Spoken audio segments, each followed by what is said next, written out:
Maraming salamat, Mr. Chair. Siguro magte-take off ako dun sa sinabi kanina ni Kong Pancho, no? As regards to the agriculture land. So sa DA po, so ilang hectares pa po ba ang agriculture lands natin sa ating bansa?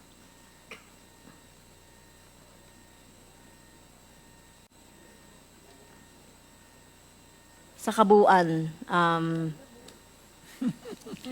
kasi dapat alam niyo po ito. Meron po ba tayong ano nun?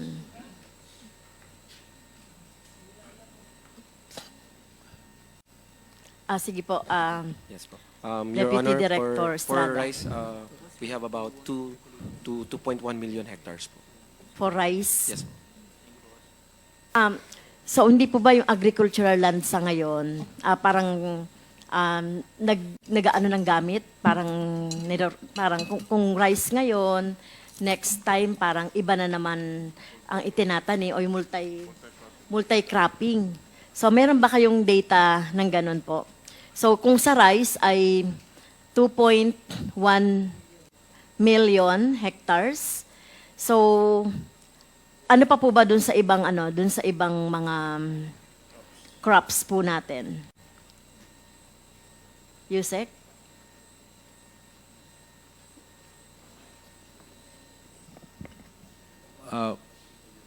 Mr. Chair, these numbers vary as time goes by. As you're aware, more than 55% of our land area is considered agricultural. That's the total by law. But over the years, you're also aware that there's been many changes, and this occurs almost annually. What we will do now, and we don't have the actual number, if you're going to ask us for, say, how much is rice, banana. Okay, so But we can provide that. Can you provide that But we can provide next that to you. meeting? Tinatanong ko ito, Mr. Chair, kasi mahalaga doon sa kasi yung ginagawa natin sa Kinta for food security, no, stability ng ating mga pangangailangan agrikultural. Kaya kung meron tayong inventory, kailangan we start with the inventory, no, kung ano yung mga natataniman pa, kung ano yung hindi. At meron ba tayong sa DA po? Meron ba tayong batas na paano po natin nami-maintain itong mga agricultural land? Katulad na sinabi ni Kong Pancho kanina, na hindi siya nako-convert doon sa iba pang gamit. Kasi otherwise, kung wala po tayong batas, paano po pinangangalagaan ng DA itong ating mga remaining na mga agricultural lands? Meron ba kayong batas na ginagamit po or pwede nating implement kaugnay po sa pag-maintain ng ating mga different kinds of agricultural lands po? If I may respond, the land use reclassification is within the domain of the local government. They do have limitation that they cannot convert more than 10%. Pero pag titignan po natin yung, and of course, we'd like to inform you as well, that in the process of land conversion now, even yung agricultural land po na sakop ng Department of Agrarian Reform, tinanggal na ho sa amin yung concurrent capacity. Therefore, we don't have to concur now. Kasi nga po, mandate po ito ng local government, yung land conversion. As to what is the available law for us, meron po tayo, yung po ating APMA law, provides for the development and creation of what we call sub-DCs. Minention ko na po ito nung nagdaang pagpulong na ito pong implementation ng sub-DC is, actually, for lack of better term, less than desirable. And so this is a big backlog for us. Kanina po, binanggit din na the way to really address that issue is to confine the development to those agricultural development to areas that are considered sub-DC or declared sub-DCs. Kasi may provision po doon na hindi po pwedeng baguhin ang paggamit ng lupa na yun sa loob ng 10 taon. And so we agree with you that that process has to be installed. Ang department po ngayon, tumitingin kami doon sa data sa baba and dahil the granularity of information is very critical in arriving and identifying these land areas in real sense, meaning madali ho sa papel pero yung yung physical talaga na inventory, hindi po ito nagagawa pa, but that has to be done. So, Mr. Chair, baka sa ganitong sitwasyon natin, so nakikita natin later on siguro paglipas ng panahon, mawawalan na tayo ng agricultural lands kung sakali na wala talagang batas na talagang pagbabawal na ma-convert. Kasi with due respect po sa mga LGU, so syempre, ang LGU naman, ayan si Vice Gov. Sa LGU po ba, sa LGU po ba, meron din po ba kayong ginagamit na ordinansa or batas po para ma-maintain yung mga agricultural land? Na katulad po na sinasabi ni Kong Pancho na ginagamit yon sa iba na yung gamit niyan ngayon, ginagawa na siyang subdivision or whatever na iba nang gamit sa agriculture land. So, meron po ba kayong gano'n na mga ordinansa as far as mga LGUs are concerned po? Actually, Madam Chair, is that we just only depend on our national law as regards to conversion. But our comprehensive land use plan, ini-integrate namin doon yung pagbabawal sana. Mr. Chair, Yes, oo. Yung pagbabawal. pwede paki-request lang po siya na medyo louder, Sige, magsalita pakilakasan lang po, malakas. Vice Gov. Pakilapit po yung mic. Yes, as with respect to the conversion, we just only depend on the national law. But in the revision of our comprehensive land use plan, we integrate there that it should not be, conversion should be prohibited. But, Conversion should be prohibited po, Vice yes, sa Gov. comprehensive land use plan namin. Okay. So, yun po, pwedeng sa natin, Mr. Chair, yung ating batas talaga na madiinan talaga yung it's high time. Kasi, Mr. Chair, ilang congresses na yata, yung land conversion law ay hindi na-approve, as to law, di ba, yung land conversion. So, sige, Vice Gov. Ang nangyayari kasi actually is that they just backfill the area without asking permission from the LGU. At pagka in the long run, magiging mataas na yan, hindi na pwedeng bukirin, hindi na maabot ng tubig, kaya napipilitan na hindi na namin natataniman yan. At makikita na lang namin na commercial buildings na ang nakalagay ito. Ganun ang actual na nangyayari. Happening, Yes, okay. Sige, Chair. Momo, Garin, Revilla, do you have questions for NFA? None? Oh, NFA? NFA? You have for NFA? He has a meeting, so he has been here since 9:30. Yeah, I have questions, Mr. Chair. And I think the NFA administrator can delegate it to somebody else. Do you have anybody? With the indulgence of the chair, I wouldn't allow him to be off this meeting. Ang stricto. Sorry, sir. Alis na ba ang Okay, NFA? So, may you can tanong din continue, po ako Castro. sa NFA. Sige, thank you, Vice Gov, doon sa information. So, first, yung point ko, Mr. Chair, it's high time talaga na ipas na natin yung law, doon sa pagbabawal ng land conversion, especially doon sa mga agricultural land natin, to prevent po nung kasi mas mabilis, Mr. Chair, yung pagbibuild ng mga subdivision, ng mga establishment, kaysa yung pagtatanim at pagde-develop ng ating mga land. Okay. Next question po.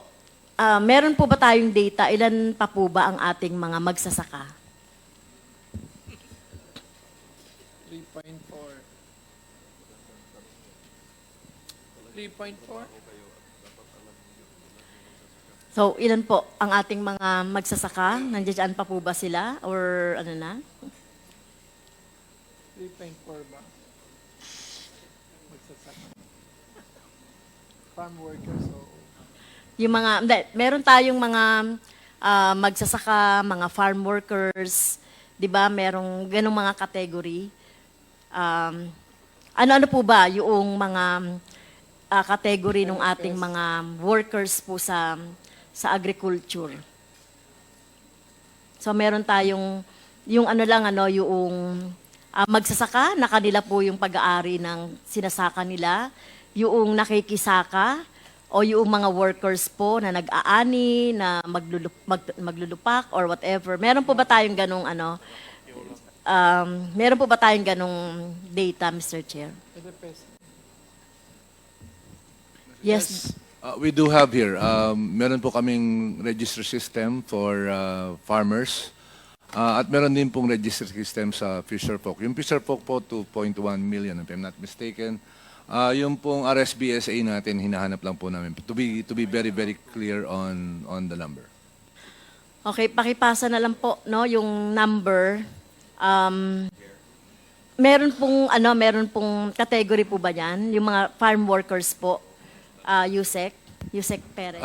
Doon po sa, ang nirerehistro po kasi sa mga, and then I guess, doon po sa mga registry natin, ang nirerehistro po doon sa tinatawag nating Fisher Folk Registry includes, number one, yung pong mga nangingisda, pangalawa po yung fish workers, pati po fish vendor, nakalagay po doon. At saka po yung mga member ng commercial fishing vessel. Okay, meron So po kayong meron po silang category na gano'n. Okay. Ganon din po ba sa And mga... we will submit that. Okay.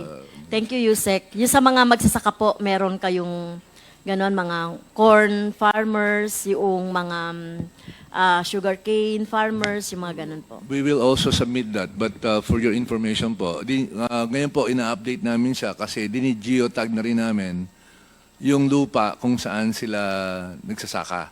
And so we have a better number, but I think kasi nasa process po tayo ng pag-update, hindi po kompleto. But what we have, we can send it to you. Okay. Kaya ko po tinanong ito, Mr. Chair, no? So mahalagang alam natin yung ating mga benepisyaryo, no? Ano man yung mga programa natin sa agrikultura at pangalagaan natin yung kanilang mga benepisyo. Dahil ngayon kasi nagkukulang na tayo, no, ng mga farmers. Marami mga hindi na nagtatanim, o yung kanilang mga anak talagang ayaw na rin talagang magtanim. At kung hindi natin pangangalagaan sila at hindi natin sila talagang bibigyan ng mga ayuda, ng mga supplies para sa kanilang pagtatanim, ay paano po, no, natin maipapatupad yung food stability, okay, and sustainability. Okay, so ito po, Mr. Chair, mahalaga ito na makuha natin, no, Mr. Chair. Doon po ba, Vice Gov, doon po ba sa inyong asosasyon, NCIA, ang mga miyembro po ba ninyo ay mga, ano po, no, parang cooperative, para mga farmers po, tapos libre na ibinibigay ng NIA yung irrigation facilities?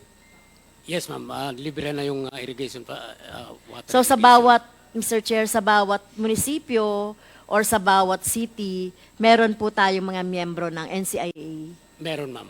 Ilan Meron, po ma'am. yun? Ilan po yun? The number of farmer members of Irrigator Association presently is 1.3 million. So, yung 1.3 million po, Vice Gov, Mr. Chair, ito po ay ano, no, lahat po magsasaka. Yes, ma'am. Okay, Because they so are the actual tillers. so meron silang hawak na at least, meron silang tinatamnan at least 3 hectares, tama po? No. Gaano The po karami? average is 1 hectare, ma'am. 1 hectare. Yes, ma'am. So pag may 1 hectare ka na, pwede na, no, na mag-ano. Yeah. Up to how many hectares po? We are tilling more or less 1.7 million hectares. Ano po? 1.7. Yung coverage area ng Irrigator Association is 1.7. Okay, But, 1.7. it does not mean na natatamnan yan every cropping. Meron din. So, ibig sabihin talagang ano to, Vice Gov, Mr. Chair, talagang mga maliliit na mga magsasaka, Yes, no? ma'am. Maliliit. Okay, so So, yun po, Meron pa kasing mas mababa may 1/4 hectare, 1/2 hectare. Kaya ang average is 1 hectare. tapos po yung yield nila, yung kanilang, meron na rin po kayong facility para doon sa pagbebenta ng kanilang yield or natanim. Actually, ma'am, Irrigation wala, lang. Wala, irrigation lang ang ano. So, paano po yun? Ano po yung nagiging sistema ngayon doon sa inyong 1.3 million na member na pinoprovide natin ng free irrigation? So, bahala na sila magbenta kung saan-saan nila bibenta yung kanilang tanim. Yes, ma'am. Yes, ma'am. So, wala kayong sistema rin. Wala pang sistema unless as of now we are trying to strengthen our cooperative so that we will Okay. Sa DA po, so halimbawa ito, meron na tayong 1.3 million na mga magsasaka po no, na binibigyan ng free irrigation. At kapag ano na po sila, nakapag-ani, ano na po yung mekanismo para naman yung ating mga magsasaka. Ito, mga maliliit na magsasaka to no? Mga 1.7 hectares. Ano po yung tulong na naman na ginagawa ng DA para yung kanilang mga o yung kanilang produkto ay mabenta? Meron po ba kayong ganong mekanismo? Ma'am, Mr. Chair, yung interventions kasi ng DA, yung sinasabi ng NIA na pagka gantong number of areas, actually, kapartner po sila ng DA kasi kami po ang nagbibigay ng binhe, kami nagbibigay ng Opo. mga So, after organic po na fertilizer. makapag-ani na sila, ano na po yung tulong ng DA doon? One is kinoconnect po namin clusters with NFA kasi dapat direct ang pinaka initial priority is to help NFA to accomplish yung local procurement nila. Okay. So, through Thank you po. NFA. Okay. So, sa NIA po, ay sa NFA po, Admin Lacson. So, dito sa 1.3 million po na sinasabi po ni Vice Gov. So, lahat po ba ito, nakukuha niyo yung kanilang mga ani? Mr. Chair? Yes. Hindi po. Ang target po namin as buffer stock, kung kukumpara po natin sa total production na ito, nasa less than 4% lang po kami. Yun lang po ang aming kayang bilhin. Okay. Less than 4% lang noong mga inaani ng mga magsasaka. So otherwise, ito ay mapupunta na sa mga middleman, sa mga traders, sa mga nagmimil. So yun po ba? Okay. Mr. Chair, mahalaga po na kaya ko po na itanong ito mula doon sa pagbibigay ng support ng DA, tapos pagbibigay ng libreng patubig, going to kung saan man po dadalhin yung yung produkto ng ating mga magsasaka. Dapat po talaga merong sistema, mekanismo. So that kasi itong mga magsasaka, kahit na sinasabi natin yung palay 23 pesos ang dapat na bilhin sa mga magsasaka, pero kung dadaan na yan po, Mr. Chair, sa mga traders, sa iba pang mga, alam naman natin, yung mga nagpo-profiteering at the expense ng mga magsasaka, ay tapos pupunta po sa mga consumer. So mahalaga po na merong mekanismo ang DA, kung mapapalawig yung function ng NFA, ay assured po yung ating mga magsasaka ng pagbabagsakan ng kanilang mga ani. Tama po ba ako, DA? Yes po, ma'am. Aside po kasi doon sa direct na investments on inputs, may mga pamahagi na rin po ang DA and also through the RCEP ng mga rice processing system. Although, kung kukumpara mo yun sa kabuang volume, medyo maliit pa rin yung porsyento. Pero ang intent is to expand this kasi talagang kailangan mo tulungan yung mga clusters natin na sila na mismo ang magdadry at magmimil para po yung kita, yung margin na sa merkado ay talagang sa mga farmers na rin po talaga mapapunta. Although maliit pa po yung kaubuang volume na ibibigay po ng mga infrastructure na to, pero ito po yung tinututukan na mabibigyan priority sa susunod na phase po ng RCEP at the same time po ng mga interventions po ng National Rice Program. Okay. So, bukod po ito sa dapat ma-enhance yung capacity ng NFA din po to buy ng diretso sa local production, local procurement. Yes. Whether Mr. Chair merong RCEP or whatever, kahit nasa hindi sa rice, ang punto ko po ay matiyak, no? Matiyak na merong bibili ng produce ng ating mga magsasaka, no? At talaga mapakinabangan. No, kasi kahit naman po sinusuportahan kung yung food chain ay hindi natin naayos, no? Mahalaga yung food chain eh. Nung last time po, Mr. Chair, yung supply chain ang inano ko. So ito, yung chain, nung paano po mai-distribute. So, yun po, Mr. Chair, kaya kailangan natin talaga na, talagang expand yung ating, yung magiging function po ng NFA para matiyak na yung ating mga magsasaka ay mabibili yung kanilang mga produce, not only 4% lang po. So, yun po, Mr. Chair. Thank you. Yes. Addition lang po, Mr. Chair. Kasi sabi po ng ating representative, Vice Governor Remy Albano from LGUs po, sabi niyo hindi po nag-approve ang ating LGUs ng land conversion. Up to Never, 5%. Wala naman na. Kasi meron po kasi dito, Section 20 of Republic Act 7160, that a municipality or city may through an ordinance passed by the Sanggunian after conducting public hearings for the purpose authorize the reclassification of agricultural lands. Dito, sa provincial government, sa probinsya namin lang, hindi kami Sa probinsya nyo po. wala pa na. Pero sa LGUs po, pwede po. I don't know, ma'am. Mr. Chair, excuse me po. Yes, yes. Mr. Chair, iba po kasi yung reclassification sa conversion. Yung conversion po sa DAR po ang ano niyan. But yung LGUs po, ang totoo niyan, pwede kami gumawa ng tinatawag namin Comprehensive Land Use Plan, CLUP. In fact, required po sa bawat LGU na merong CLUP, ma'am. So yun po yung reclassification ng land kung ano ba dapat siya.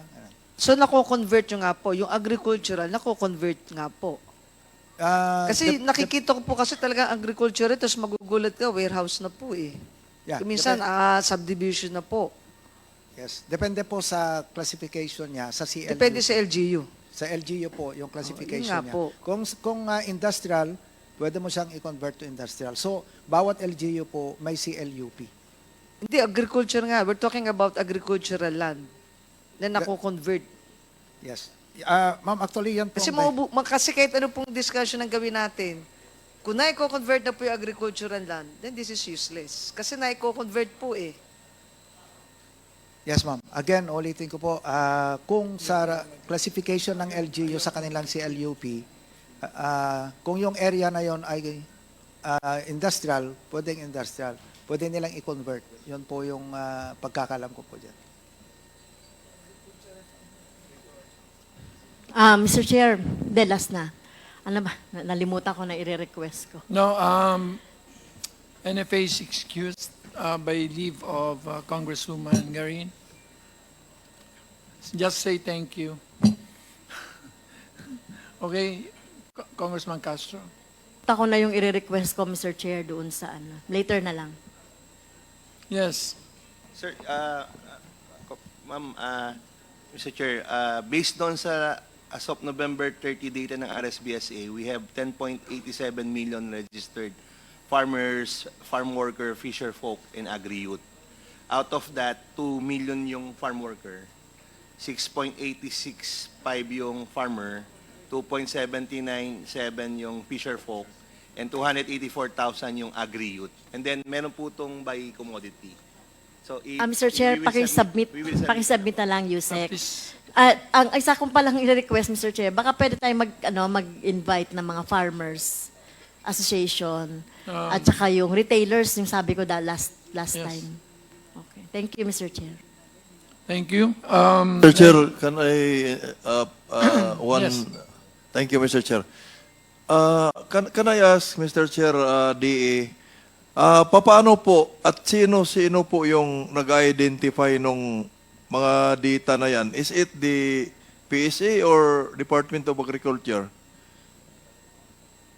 Sir, it's DA in coordination with the LGU. May mga documents na hinihingi doon sa mga nagpapa-register and nagpapa-update po. Plus, there's, I think, required two certification of signature. Hindi ko lang po alam yung ano. We will provide the exact criteria and process po sa committee. May existing circular ba, Mr. Chair, ang Department of Agriculture that determines the criteria tapos kung sino-sino yung nagsasurvey sa... Kasi ako, wala akong nakikitang nagsusurvey doon eh.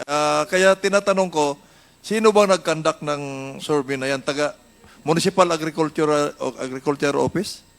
Magkasama po sila with, Mr. Chair, with the DA regional offices.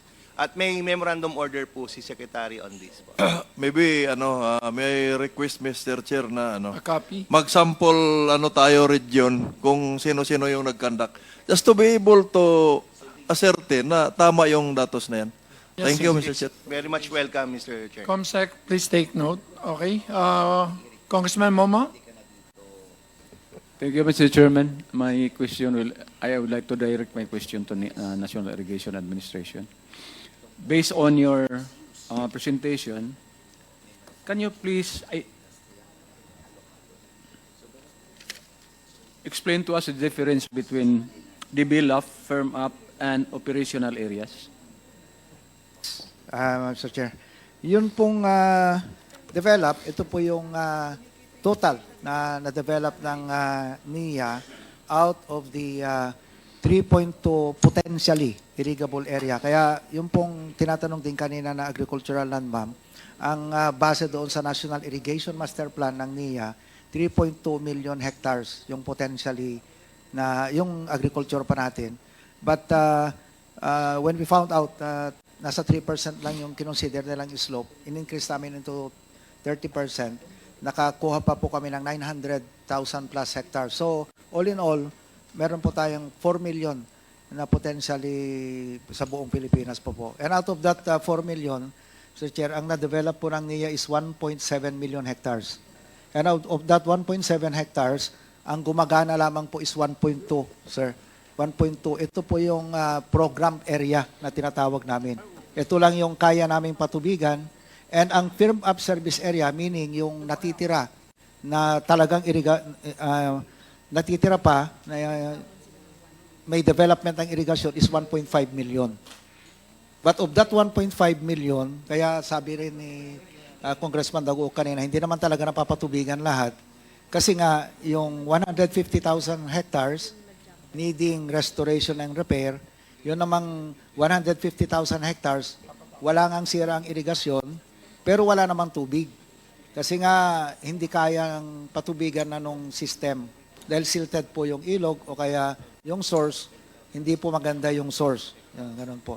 So 1.2 po ang talagang napapatubigan ng NIA sa ngayon. Well, sa figures kasi ninyo dito, anong tama? Yung developed area is 1.6, di ba? Dito sa presentation ninyo, 1.6 Yeah. million hectares. Yung firm up is 1,500. Yes, sir. What is the difference between firm up and operational? Yung firm up po, ito po yung the whole pa na system natin. Yung ito po yung pwede nating patubigan sana. Ibig sabihin, ito po yung may irrigation facilities, sir. Yung operational area, ito lang po yung actual na napapatubigan. Ibig sabihin, yung operational area, yun talaga ang tinataniman natin. Yes. Sa ngayon. Ito po yung, opo. Kung na-irrigate, natataniman din po yung iba doon sa 1.5, pero sahod ulan siya nga ulit.